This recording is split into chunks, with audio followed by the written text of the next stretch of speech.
Okay, marketing for a fashion business. Who here wears clothes? Please put up your hands. Everybody. So today is going to make a huge impact on your life because all of us, believe it or not, I'm a psychologist, and they say that 80% of the decisions we make is based on how people dress and how they look. Can you imagine how judgmental we are? So presentation really, really, really matters, and there is no person, Google that. There's no person better than Jennifer to take us through not only the combinations of clothes, but the image of how you can improve your self-worth and confidence just by how you dress. Who'd like to learn a little bit more of that? Yeah, me too. So without further ado, let me introduce the CEO, the founder, my greatest fashion guru, Jennifer from Wildflower. Big hand of applause. Awesome. Thank you, thank you. Okay, can everyone hear me? Okay, close, okay.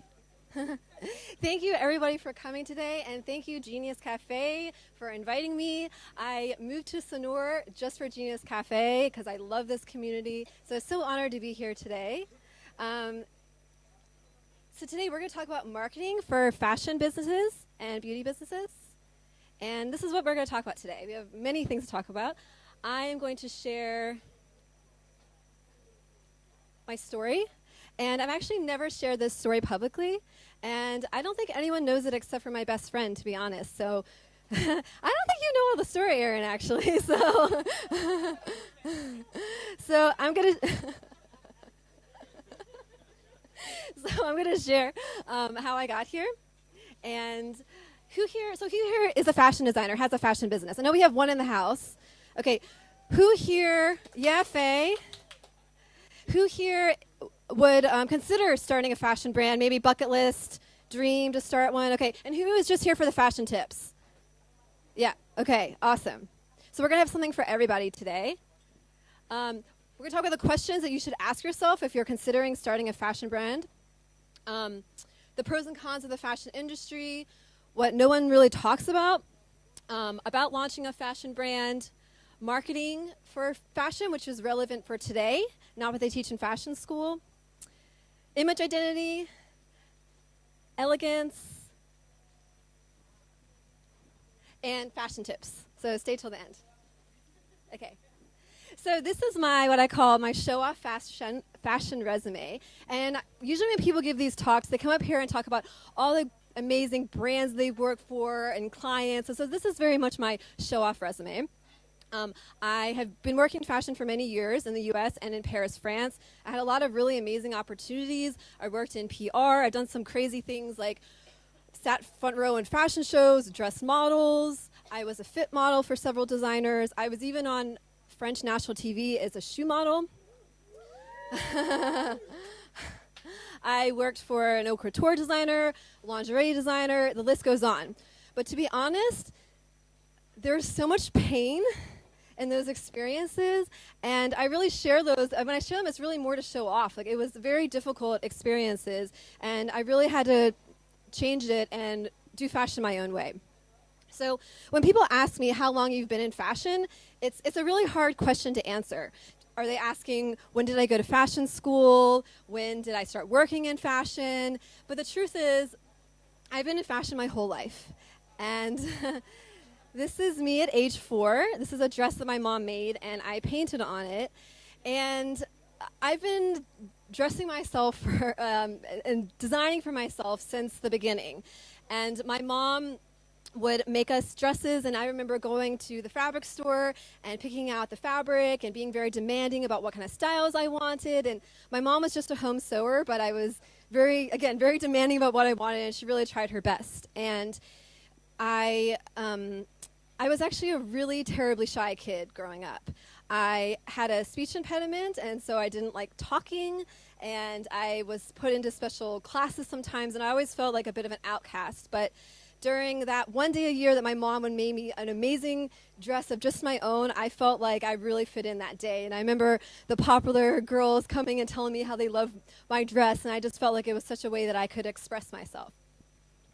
So it became very natural that I was going to go into fashion school, but I'm actually a fashion school dropout. Yeah, I think the best designers are fashion school dropouts. So usually when people ask me why did you drop out of fashion school, I usually tell them that I was terrible at pattern making, which is true, that I hate sewing, and that the environment wasn't a really good fit for me. And while all that is true, it's not the main reason why I dropped out. I dropped out because I was in a relationship that ended right before, and that boyfriend was very, very controlling and had a lot of ideas about how I should look all the time. And although I had loved fashion and putting myself together, I feel like in that relationship, the deepest, darkest corners of like my psyche came out, and I started to feel like it wasn't fun in the way that it should be. And I remember walking one day on college campus, and I used to get up at 6 o'clock in the morning and curl my hair and put on like a perfect outfit, because I was really terrified of running into him because he was supposed to be transferring to my school. And I remember I just literally stopped dead in my tracks one day and said, I can't do this. This is not coming from the right place to be a designer. And so I left. And being a creative person, I have many other interests. I worked in international marketing. I became a holistic health coach. I went backpacking for quite a while. And I even started a business taking people on these Parisian-themed tours in Virginia. And all the while, everyone knew that I was in fashion, and people always asked me. And I remember my health coaching clients, they used to come to my apartment where I would coach them, and they always said they always looked forward to seeing what I was wearing. So it was just very obvious to everybody, but I just kept denying it until I really couldn't hide any longer. My business started to really tank, and I was doing a lot of meditation and really realized it was time to change things and do a complete 180 on my life. So I went to Paris. I should probably take down the name of that school. So I went to this school. I knew I didn't want to go to like a full-on long-term program, but I found a school that was a 1-month program. It would get you into the industry. And so I took this job. I went to this school, probably not that much different than what I experienced before, but it did place me into a job in PR. So I officially moved to France, thinking this was going to be my dream. I'm going to work in Paris and going to have all these amazing experiences, until it becomes, as I say, the dark night of the ego phase of my life. And although, as I said before, I had all these experiences working for all these amazing designers and all these things I could speak about, for many of those jobs I didn't get paid, or I got paid $2 an hour. And has anyone here seen Devil Wears Prada? The movie Devil Wears Prada? Okay, so I feel like that makes it look good. Like, I would have traded that. People were nasty to me. People said really hurtful things about me. I was working very long hours with just no appreciation. And I just felt really, really broken. And I remember the day before my birthday, I literally fell to my knees and just sobbed out of complete desperation, because I had followed this dream, and I was living in Paris in this like most amazing apartment in the 5th arrondissement, and with this Moroccan themed apartment, and everyone back home is thinking that I like made it, that I was doing, like I was living the fashion dream, and I just felt completely miserable inside. So I decided to eat a humble pie after about a year and a half of living in France, and decided to go back home. And that was a difficult decision, but what I felt like I needed to do to reconnect with my roots and really find out what my next step was going to be. So as I said, I'm from Virginia, and I went and worked for Kate Spade. And although I was working retail, I actually learned a lot on the ground about fashion. I learned a lot about what women are asking for. I learned a lot about how to have a fashion brand that's like cheerful and playful, and we learned a lot about talking to people in a new way. I remember always writing thank you cards to people, handwritten notes, and just a lot of like attention to detail, which really influenced me as a designer. So spent some time in Kate Spade, learned a lot there, and believe it or not, I was actually a lot happier than my whole Paris experience, other than people not understanding why I ever left. So after Kate Spade, I took some time and traveled and got deeper into my shamanic roots. I do Reiki, and it's always been this big divide that I felt when I was in fashion, because although I love dressing up and stuff, I was on my breaks, I was reading spiritual books. I was reading Michael Beckwith and Eckhart Tolle. I never really was into fashion magazines, if I'm really honest, and was going to Kundalini yoga on the weekends and pulling tarot cards with my friends. And my spiritual community often didn't really understand why I was in fashion. Like, why don't you just be a healer? But I found that actually I could combine the two, and I could find my own unique way to be what I call a fashion shaman. Okay, thank you, Primi. Okay, so these are 3 very important questions to consider if you are ever considering being a fashion designer or launching a brand. This is something that no one talks about. I've never heard anything to talk about, but something I've reflected upon a lot. The first question is, why do you want to be a fashion designer? Do you love fashion? Do you love dressing up and shopping? Or do you actually want to use that to serve other people? Because I think there's actually a lot of people in fashion who really are doing it because of their own love. It's like somebody who loves to cook, like a home cook, but do you really want to go open restaurants? And if you're going to have a really different relationship to fashion if you're going to be working in the industry. And like, I have a good friend who thought she wanted to be a designer, and she realized that she's actually a performer. She just wants people to send her amazing clothes. So really assess, and this seems like obvious, but it's really not. And I think that's actually why a lot of gay men do really well in women's fashion, because there's no like messy agenda. And I always say my clients now, actually, like Prima here today, when I design, they look better in it than I look in it. Like, they kill it. And I really don't need to be the person that's the center of the attention. And I hated trying to be, I had a coach that wanted me to be a fashion blogger, and I tried it. I hated that. I hate taking pictures of myself and posing, and that just wasn't me. But I think there are a lot of people in fashion that's just what they want. So really assess what's your intention here. Secondly, are you willing to work with women's greatest insecurities? And having spent 6 years in dressing rooms with women, I will tell you that I've never met a woman that is not insecure in some way around her body and around fashion, and it's a really delicate place. And so just asking yourself if you have that to take that on. I think that's actually where being a healer comes very, very, I'm putting it in a very useful place here. And next, what are you known for? What do you love in fashion? Because I think if you can start there, it's going to be a lot more natural. Like, we have Faye here who loves diving, and so naturally she got into dive wear, and she loves textiles, and so it's just a very natural fit, something you were interested in, and you saw this gap in the market. And I actually know some designers that don't even like what they design, and I don't like, if you're not going to be willing to wear it, I think it's going to be a bit mucky for you. Especially when things get tough. So if you can really love it. And I find when I worked in PR and retail, the associates and I, when we really love something personally, that's when it always sold, because we were so excited about it, it would always sell out. And the things that we just like make fun of, those usually were the things that were sitting at the very end of like the 70% off. Okay, so the pros and cons of the fashion industry. Okay, the pros. Fashion has got to be the most lucrative artistic pursuit. I don't know if you know about me, but my parents were definitely the artist can't make money mentality. And boy, are they wrong there, I have to tell you. Fashion is a $3 trillion industry. I mean, if you just get even a tiny chunk of that, it's forever growing. All of us wear clothes unless you live in the jungle somewhere. It's a very small percentage. And I think fashion is great for people like Faye and I who need variety, who are creative, who don't want to be doing the same thing. There's a lot that goes into designing a product and interacting with people and orders, and it never gets boring.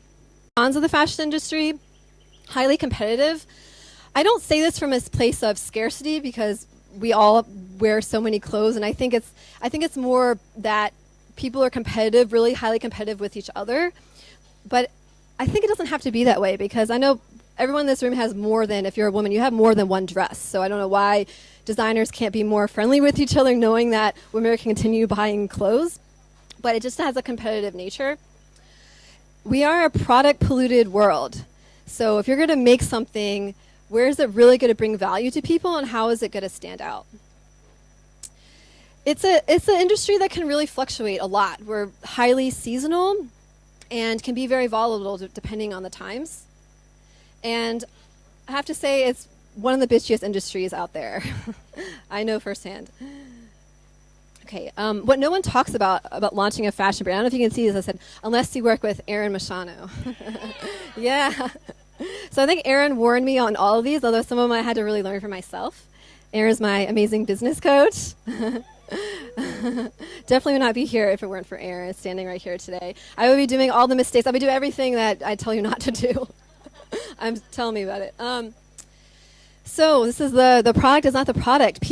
So clothing at the end is just threads. It's just some fabric sewn together. People are buying a feeling. People aren't buying Gucci because they need another handbag. They're buying it because there's some kind of status symbol. There's something that they feel when they carry a Gucci bag. So what is behind your product? What are people really buying into? Start with one product. If you're starting out, this is the hardest advice for designers. But oh my gosh, this could not be more true. And if you haven't heard this before and you're going to launch something, let it be known that you are warned, whether you follow this or not. Start with one product and sell it to someone who is not your grandma and not your best friend, and see how it goes. We are really taught in school we're supposed to launch a whole collection, but start with one thing. You're going to learn a lot from what people tell you, what feedback you get, and really going out there and practicing sales, so not starting online. Designing will take up less than 10% of your time. I definitely do not design 10% of my time.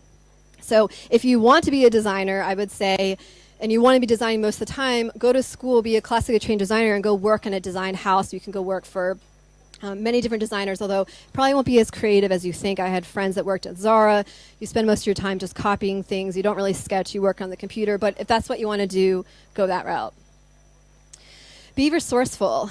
This is also a really hard one, I think, for fashion people sometimes, because we want things to be really beautiful and show off, but really have to be resourceful in the beginning.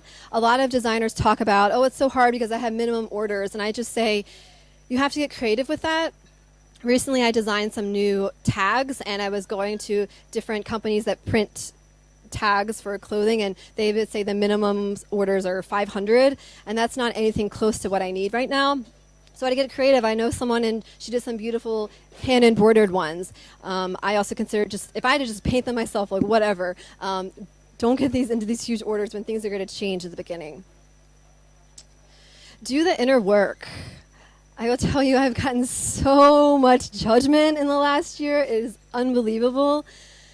People are going to judge your product. People judge me. Your clients are such a reflection of you, and I've been really fortunate to have mostly amazing clients, but sometimes things go awry, and having to stand up during those times.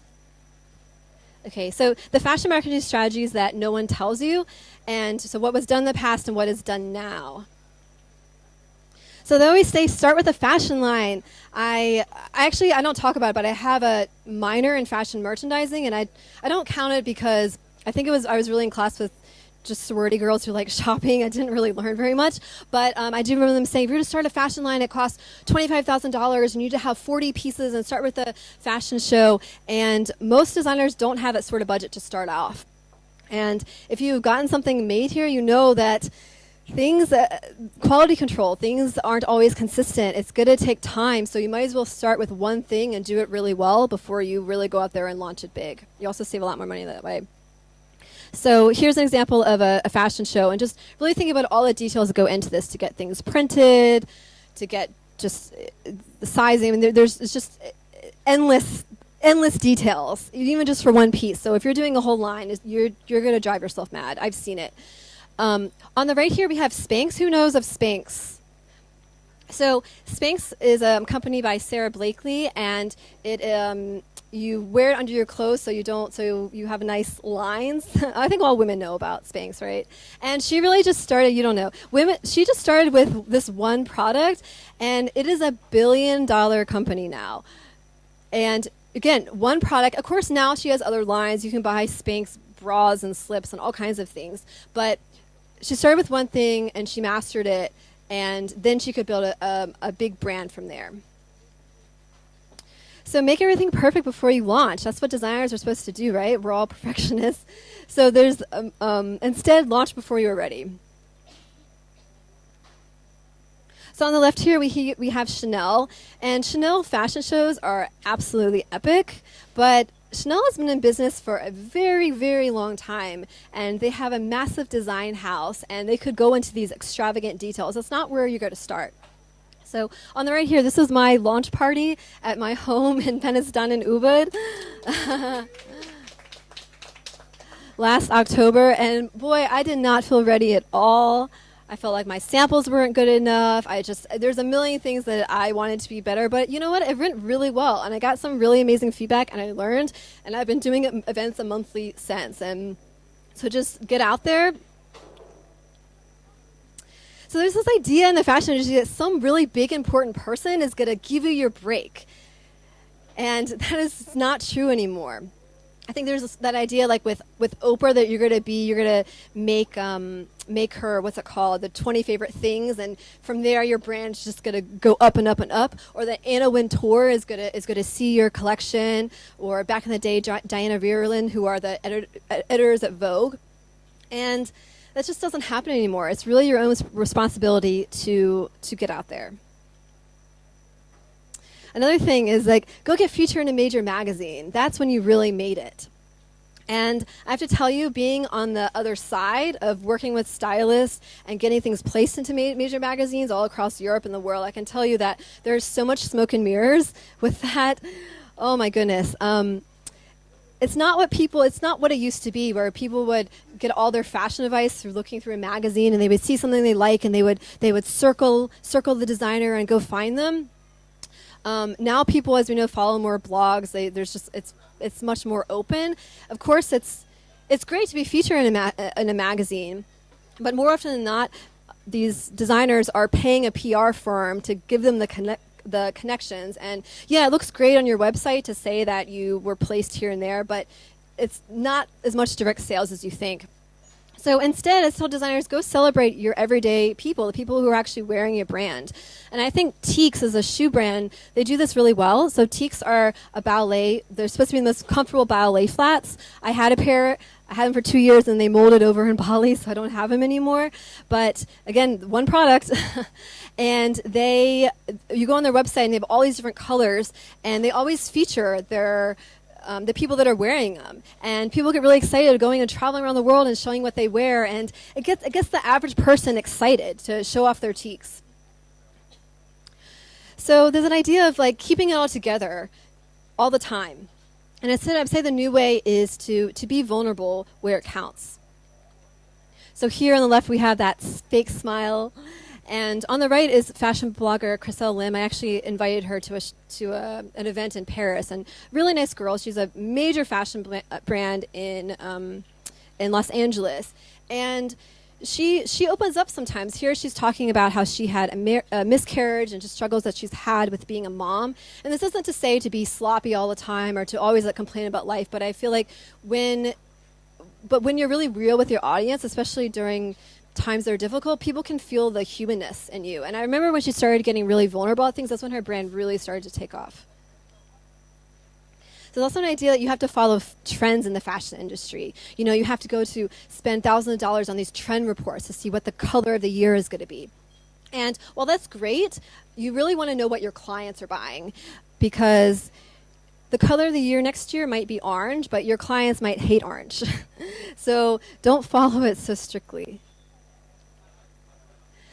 Also in fashion, it's playing into the sense of lack, especially in advertising.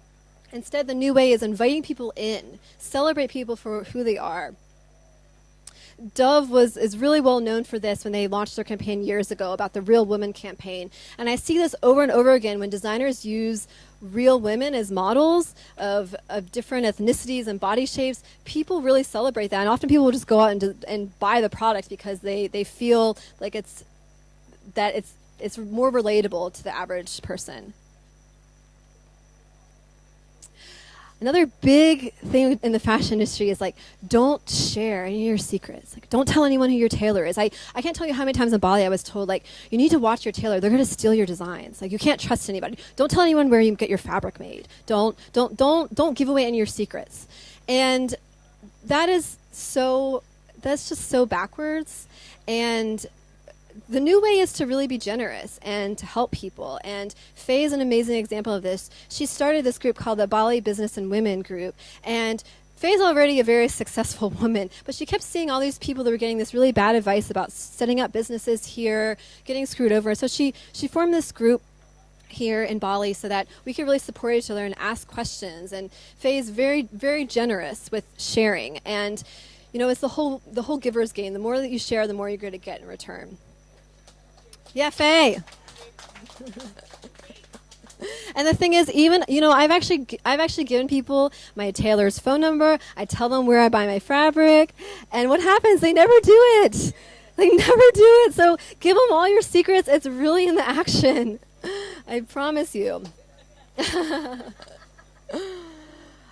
All right. So the fashion industry. There's a really great movie I recommend you watch. It's on Netflix called True Cost. So fashion industry is the second most polluted, giving pollution to the world industry. And there's been a lot of really terrible things that have happened. I actually personally do not shop at H&M or Zara, other big fashion brands, because of how they exploit people. So the new way is to uphold quality standards, to really know where your clothes are being made, and to really care about just the whole holistic cycle of your clothing. But I put this in here to not try to be sustainable all at once. You know how there's like the vegan shamers? I find there's a new category here called the sustainability shamers. I know no one's here today, but believe me, they're too scared to come. But there's, hi Futri, my amazing tailor. So this is Futri. So she's everyone say hi, Futri. Futri. Futri's out so much. So have a seat. Come sit up here in the front row. Futri is my right hand woman here in Bali. So I call her my tailor, but she's not actually my tailor. She knows the best tailors here in Bali, and she's the intermediary between us, and she helps with all my measurements and my designs. She's a very fashionable woman too. Again, about being generous. I send people to Futri. I had a client who needed some work done. I sent her a client, and it's funny, I sent her a client that like thousands of dollars, and someone else would be like, I wouldn't do that because then she's not going to have any work for me. But that's not how my relationship is with Futri, And so if you need to get something made, go to her. She's a really amazing woman. Anyways, what I was saying about there's the sustainability shamers out there. So when you first start a fashion brand, I really don't believe in trying to be sustainable with everything all at once. I really believe in starting where you can. For me, that means knowing who makes my clothes. It's doing small orders, really understanding the process. And, women don't buy clothes because they are made out of sustainable bamboo. They buy them because, again, it's that feeling of wanting to look amazing. There's a very, very small set of Ubud hippies that are only going to buy it if sustainable. That's not the world. And, I tell them that I am, I'm going out there and making a brand, and in time I'm gonna fucking make my own factory and my own fabrics, because yeah. So, but I can't do that if I am just right now serving a very small market. So really start where, there's a quote I love from Arthur Ashe. It's start where you can, do what you can. Start where you are, do what you can. Okay, so fashion styling. Who's ready to get some fashion tips? So first, I am not the fashion police. There's a show in America that when there's a big awards ceremony, like the Oscars or the Emmys, the day after, all these like bitchy women like sit around and they're like, oh, she looks so bad in that, or oh, she should have worn Spanx. Like they're just they kind of tear people apart, and that's not how I am. Actually, I find that I'm actually really pretty non-judgmental around fashion. Like I don't ever look at somebody and think, oh, I can't believe she's wearing that. It's just not. That's just not who I am. And being that I've had my own journey with fashion, it's not my place to judge somebody else. The thing is, in this audience, or in general, I'm going to say 75% of you don't really care enough about fashion. You don't really care. And on one hand, it's amazing because you have an amazing personality and you're going out in the world and letting that shine. But I'm telling you that you're also missing some opportunities of really presenting who you are in a more powerful way. As we said, people judge you, and they judge you within the first 5 seconds about what you're wearing. And of course, it's more than what you're wearing. It's how you're standing. It's your energy. But fashion is a big part of that. And especially if you wear something you love, you're going to show up in a more confident kind of way. I'm going to say 25% of you care way too much. And I know I've definitely, yeah, Aaron, I've definitely fallen into this category myself. I actually attract clients like this too. It's like they're so worried that their skin isn't good enough or something isn't good enough. And for these people, I would say it's more about realizing that you're more than your clothes, and that people really love you for who you are, and that to give yourself a break sometimes. And I have to say, some of the people that actually know me best, like I'm actually not fashionable around. I'm actually not fashionable all the time. I promise you that. So, what's that? Oh, okay. Okay, so the power of image identity. So we're going to do a quick exercise. So I want you to think, what are 3 qualities that you would love someone to say about you? 3 qualities about your personality, your being. Do you want to be known as someone fun or powerful or funny or generous? What are the words that you really want to emulate? I want you to tell someone sitting next to you what those words are.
Is everyone gone? Okay.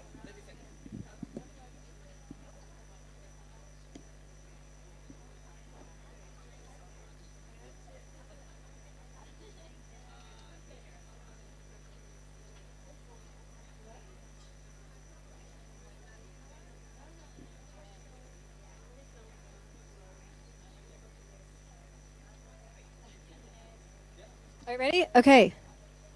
Everyone shared? Okay. So personal style really says a lot about you, and I'll read this. Personal style is a reflection of your aesthetic, beliefs, who you stand for, and the relationship you have with the world. It is the power to speak volumes about you without having to vocalize a thing. So here are 4 really amazing women, and I feel like they all really match their image identity, and they're all really different. So we have Gurmukh, who's a Kundalini yoga teacher. We have Amy Winehouse, Brene Brown, Princess Diana.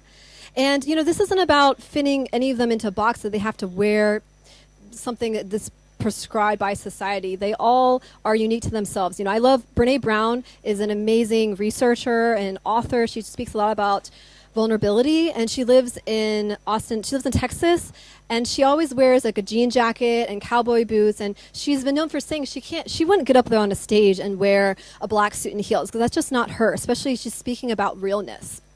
Versus, if any of these women switched how they dress with each other, it really would get lost in translation. So really ask yourself, what are the qualities that you want to represent, and are you actually showing that in some way with how you dress? And I have to say, sometimes people want to fight me on this. Like, for instance, there's who's the CEO of Apple? Steve Jobs. So Steve Jobs was really known for getting up on stage, and he always wore jeans and a black turtleneck and tennis shoes. And I have to say, I'm from the school of the politically incorrect. Like, women, we're going to be judged harder for how we present ourselves. And I'm not saying you have to go be this feminine, elegant beauty in a certain way, but you really want to show up in a way that is true to you and really showing up that you care. And I'm kind of amazed sometimes in Bali about how there's people just slack a lot with their fashion and think it's just because they're in Bali, it's okay to always go wear yoga clothes to an important meeting. And what is that really saying about you? And actually, you probably have to work a lot harder in your reputation if you aren't really showing that on the outside.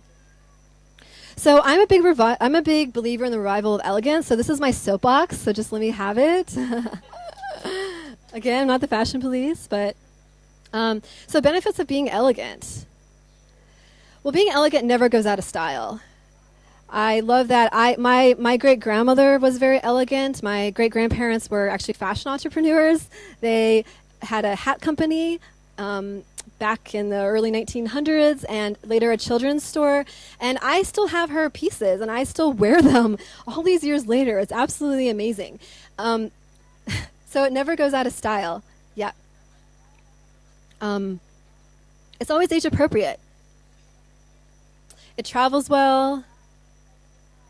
It's simple. You don't have to overthink anything. And you all would be absolutely amazed about the kind of people that talk to me sometimes. The stories that I could tell, because people think that I'm somebody. Like, to be honest, I've had some unbelievable. I'm just a shy girl from Mechanicsville, Virginia. But I've had people think that I'm, some kind of inherently wealthy something because of the way that I dress. So, yes.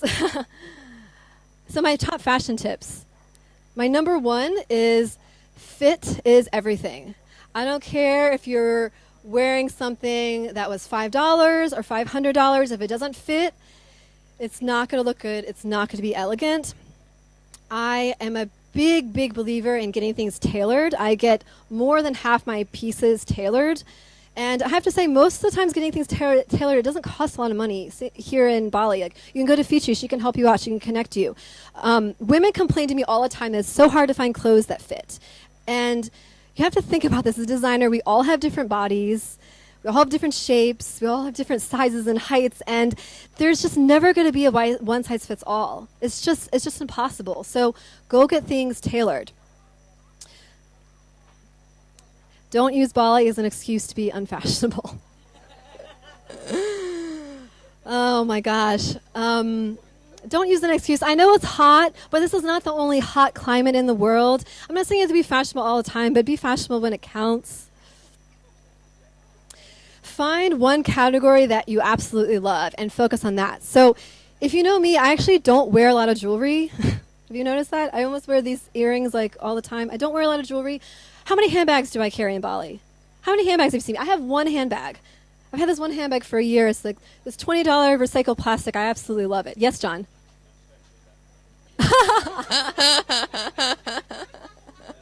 But maybe that's her category, John. Maybe this is her category. So pick. You want people to be like, if they're getting you a gift, to be like, oh, Stephanie, she loves handbags. I'm going to get her handbags. Oh, this person loves jewelry. I love jumpsuits and dresses. So be known for one thing and focus on that. You don't have to love every single item in fashion. So you do really simple things. I remember I worked with somebody who was really into like amazing handbags and shoes. And she would just wear all black. I mean, celebrities stopped her because she would have just like the most fabulous bags ever. And then she's wearing a $15 top. So focus on what you love and maximize that. There's more, my gosh. Oh, soapbox. There is way too much over accessorizing, especially here in Bali. be careful with your prints. There's a lot of over ugly prints. Yeah, there are some great prints too, but when in doubt, go for a solid. Again, less is more. Yes, Aaron?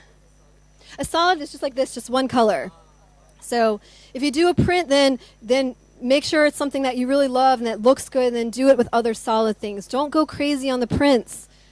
I say with batiks are amazing, but you have to pick good quality batiks. Don't buy the cheap stuff. It looks terrible. Sorry. And I'm saying, no, sorry, not sorry. Like, you gave me the microphone. So I'm going to say, if you want to be a maximalist, you have to know the foundations of how to dress well first. So you can't go be Carrie Bradshaw tomorrow. I'm sorry. Picasso went and studied the fundamentals of how to make amazing art. And, Picasso doesn't just draw, just like throw a bunch of stuff on the canvas. Like, he really knows what he's doing. It's the same with dressing. So unless you really know how to do maximalism, go for elegance. It's going to be easier. Invest in good underwear, even if you're the only one that sees it. Oh my gosh, I wish I had stock in seamless underwear. I think it's the best invention of all time. I know, right? There's nothing worse than having the panty lines and stuff. You know what I'm talking about, ladies. Invest in good underwear. There's something about the way that you carry yourself when you're wearing something that no one else sees. Something really powerful in that. I did a wardrobe session with someone recently, and she was like, I need to buy a new bra. So I went to Hardee's. They have 2 sizes, 36 and 38. I mean, what is that for bras? That doesn't make any sense. Go get a proper bra fitting, please. It'll make all the difference. Modesty. Oh my gosh, leave something to the imagination. Men, don't you agree? There's something so sexy about not just giving it all up from the start. It is so true. And I actually get a lot of men that compliment me on how I dress. Yeah, especially in the land of Bali where it's all hanging out. I know you have, I am all for body positivity. It's great. Let's go do our Native American temple lodges, together women. Let's do our naked thing. And I can't even appreciate sometimes on social media, a really beautiful, boudoir or body positivity. But, I mean, how many asses have we seen on Instagram? I'm tired of it. Or just here in Bali. Leave some of the imagination. It's very tasteful. You won't regret it. And last, with fashion, it doesn't have to cost a lot.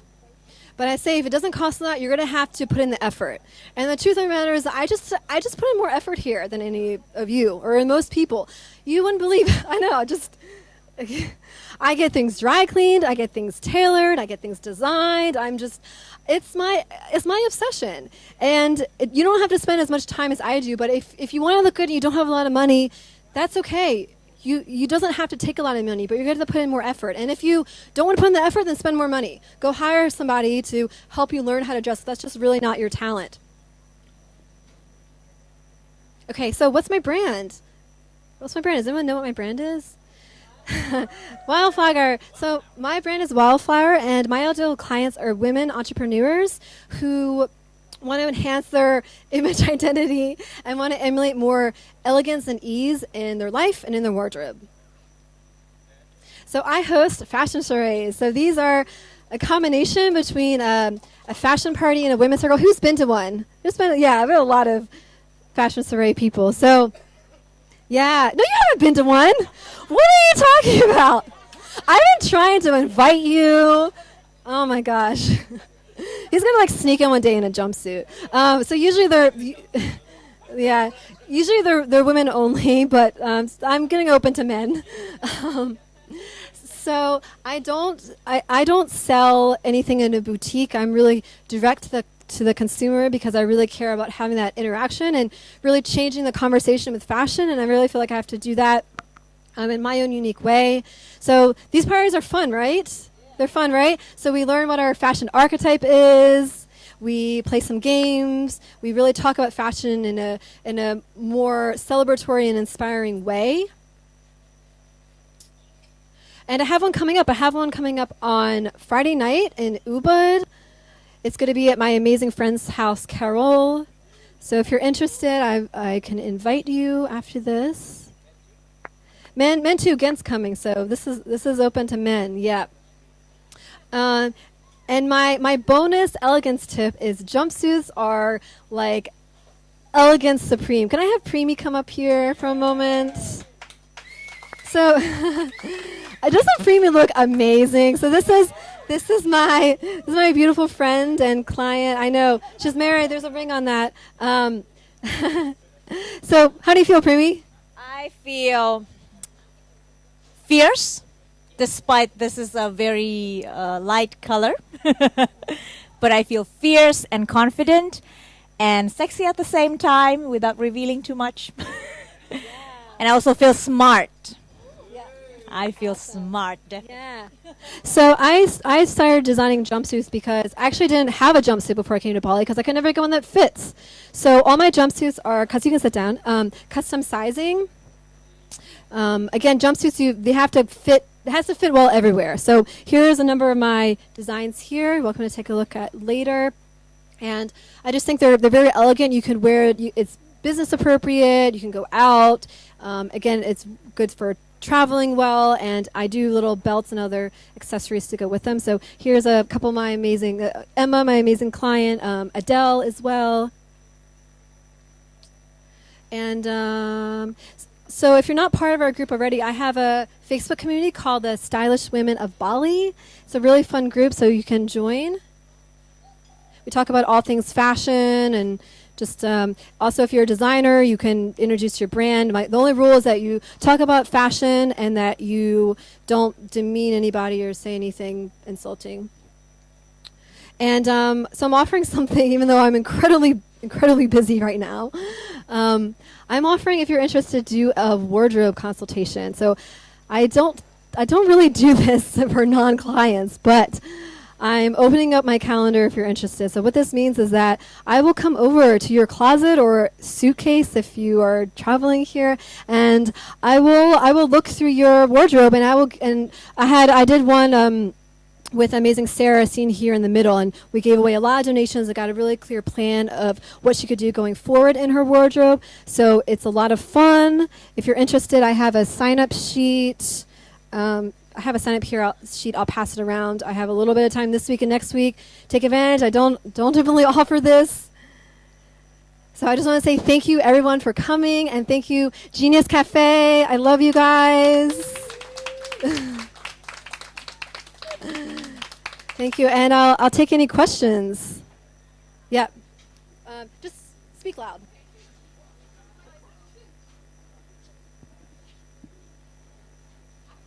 Yeah, you got a voice, girl.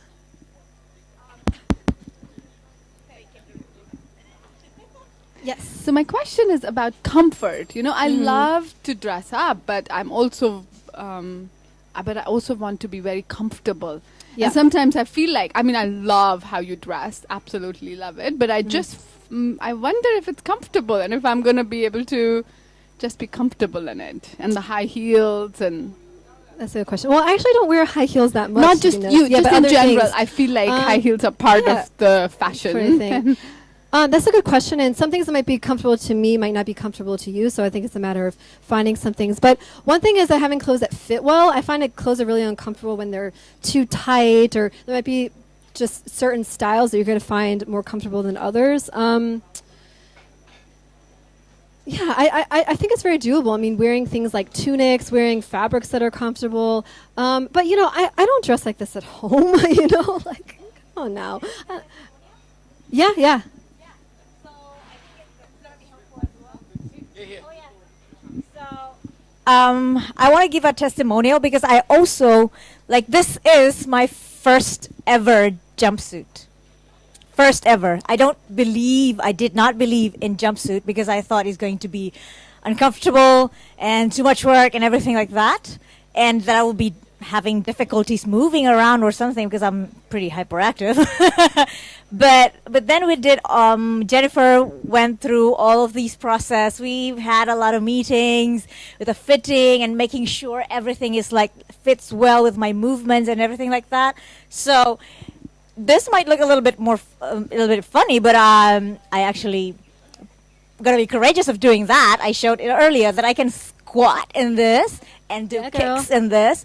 And this was I wore high heel. I'm wearing high heels now because this suit is designed for formal meetings, and I have the intention to wear them with high heels. That came up in the planning process.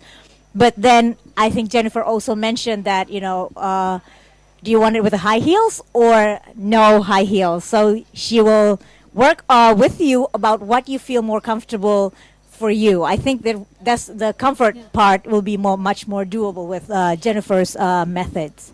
So Thank you. that's the Thank you for testimony. that. Thank Yeah. you. And I was going to say, if you're going to a meeting, if you're going to something important and dressing up, I don't wear the heels all day, So I kind of have I feel like I have two wardrobes in a sense. Like I have things that are very, very dressy that I wear up when I come to things. And then I have just like simple little dresses and stuff and things that are more relaxed, things that I can just take to the normal laundry, which is part of my not dressed up, but I still feel looks nice. So I don't just have a wardrobe of all fancy things, if that makes sense. I think you have to, go by the occasion. Yeah, question? I have a question when it comes to colors. Yeah. Because I was, because of my dark hair, my dark, like brown eyes, I was wearing like a lot of these autumn colors, brown and olive green and all this. And then suddenly someone told me, go for this, they call it like a color consulting. Yeah, yes. And I went to this guy, it was a man, and he kept on putting on colors, and I changed my whole wardrobe when it comes to colors, because I actually realized that these colors make me, I kind of disappear. Yeah. And when I put on like more intense colors, or I was never in blue. Yeah. So what do you, because you have a lot of colors there, you are wearing yellow now, so Right. How do you consult people when it comes to colors? Great question, actually, I have.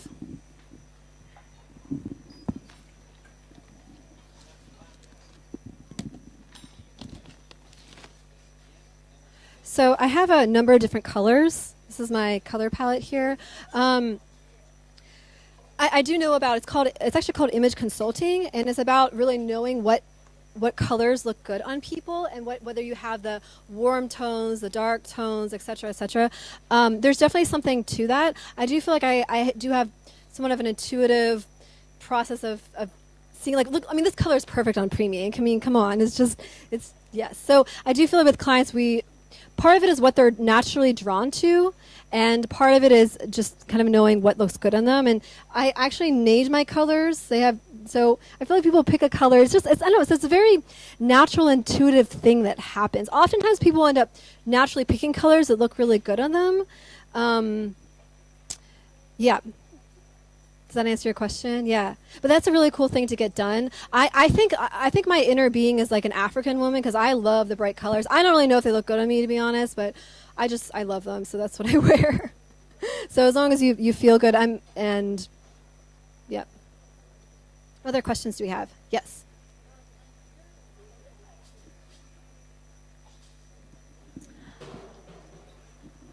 Yeah. You said that the suggestion is to start with one product, which in your case is jumpsuit, but and you were alluding to the Spanx brand also, that she started with one.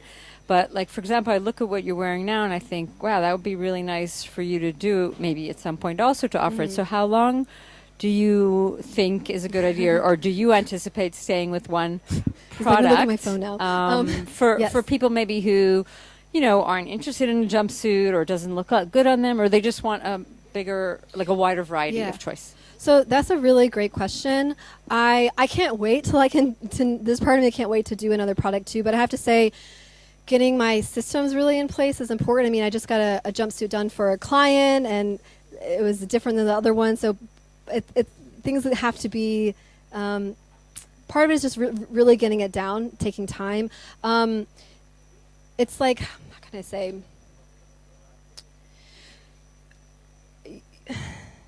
I mean, I could build a brand. I could take this one jumpsuit. We were talking with Erin, like, all right, let's take this jumpsuit to six figures next. Like, I could do that, and I guess I'm feeling into myself if I'm going to when I'm going to do another product, but probably it's not going to be for like another year, to be honest, at least. It could be even longer. I'm always prototyping stuff. Just being a creative person, I find I always love to get things made and to see what people are asking for. But there's so many people out in the world. I mean, how many billions people are there? And I think it's important to get my brand out there, and instead of like selling someone something and then selling something again and again, keep going out to new people. And so I don't know if that answers your question, but for now I just really have one thing, and getting that fully down. And it's been amazing with the jumpsuit because my clients have taught me so much, and they've actually a lot of times asked for the same things, and so it has been evolving naturally. Like the jumpsuit, they wanted it to be. Now we do a built-in bra, and they wanted to close the keyhole, and they wanted to do certain things. So I think until that's fully like solid, like fully solid, because right now I'm also customizing it. Yeah, so it's going to be a while. Yeah. What other questions do we have? Yes, Aaron. So I get okay. So I actually get asked a lot if I would do men's fashion. I think men's fashion would actually be easier because I think that there's not as much emotion attached to their clothing. I think it would be an easier market, but it's not mine, to be honest. I've dressed my brother and boyfriends. I've done that sort of thing, but I don't see that being my business direction anytime soon. I think we have to do a whole new business model, canvas, everything else. I don't really believe in this viability, to be honest. I know we joke about it, but would you really wear one? I don't know how this is gonna do. So there's no plan. There was a Kickstarter campaign that did really well, actually. They made a lot of massive success for the male romper, which is basically the jumpsuit with shorts. So people thought it was like a joke, but all these people bought into it. So I guess it's viable. So there's going to be a male romper out in the world. Some of the high-end designers, because there is the whole idea of like men wearing those like almost like a mechanic, like yeah. So I think there's something there in that, but I don't think I'm the girl, at least not anytime soon. So yeah. Okay, you have a question? Yeah, Jennifer, I once wore a Marie Antoinette dress to a meeting, which was quite an important meeting. And apparently it was inappropriate. So I was wondering whether it was a tone similar to Primy's, whether I got that wrong, or the corset was too much for the meeting, or was the colour wrong, or was it the fashion? Maybe it was. I think the color. I shaved. I think we need to work more with like the earth tones. They were Indonesian clients. You should have seen their faces when I walked in. Indonesia. You did this in Indonesia. Wow. I thought it looked beautiful, but apparently it didn't fly. It didn't fly, man. Yeah, no, that's interesting. I guess it sounds like it did. Yeah, the color. I think it's the color. Yeah, maybe we need to make you another one. Maybe the fit could have been better. I mean, you're quite tall, so maybe. Yeah, the corset didn't really work through here. Yeah. I tried though. I did my best. Yeah. Any other questions? Yeah, Steph.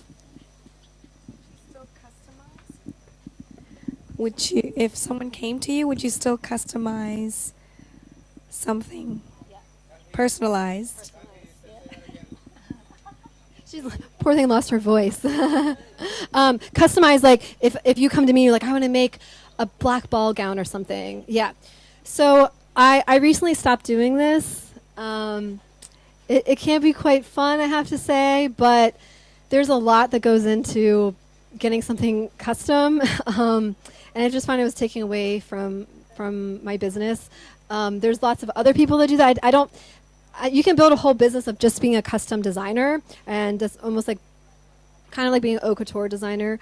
I don't see that being the direction that I'm going. So not right now. But I can give you, if you want to do it for yourself, I can give you resources of where to buy fabric. You can work with Futuri here. She'd actually be a really helpful person. So yeah, and I actually I don't actually even sketch that much myself. I often just take pictures of things or see things get inspired. So if you're not really a designer, you can totally get things made. Yeah. Any other questions? Good? Okay. Well, thank you so much, everybody. And I'll just make an announcement on their behalf. So everyone should have signed in, you get a Genius card. You should get 30% off food for members, and locals 50% off. So, yeah, and come back next week for Adele. Yeah, and I have my sign-up sheet. Yeah.